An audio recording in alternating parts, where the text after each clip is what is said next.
بسم اللہ الرحمن الرحیم۔ حضرت عابدہ رضی اللہ عنہ روایت کرتے ہیں کہ رسول اللہ صلی اللہ تعالیٰ علیہ وسلم نے صحابہ کی ایک جماعت سے جو آپ کے گرد بیٹھی تھی مخاطب ہو کر فرمایا، مجھ سے اس پر بیعت کرو کہ اللہ تعالیٰ کے ساتھ کسی کو شریک نہیں کرو گے، چوری نہیں کرو گے، زنا نہیں کرو گے، فقر کے ڈر سے اپنی اولاد کو قتل نہیں کرو گے، جان بوجھ کر کسی پر بہتان نہیں لگاؤ گے اور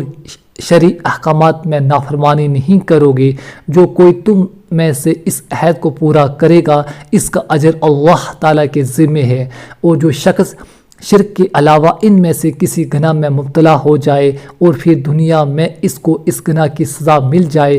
جیسے حد وغیرہ جاری ہو جائے، تو وہ سزا اس کو گناہ کے لیے کفارہ ہو جائے گی، اور اگر اللہ تعالیٰ نے اس میں سے کسی گناہ کی پردہ پوشی فرمائی اور دنیا میں اسے سزا نہ ملی تو اس کا معاملہ اللہ تعالیٰ کی مرضی پر ہے، چاہیں وہ اپنے فضل و کرم سے آخرت میں بھی درگزر فرمائیں اور چاہیں تو عذاب دیں۔ حضرت عابدہ رضی اللہ عنہ فرماتے ہیں کہ ہم نے ان باتوں پر آپ صلی اللہ تعالیٰ علیہ وسلم سے بیعت کی۔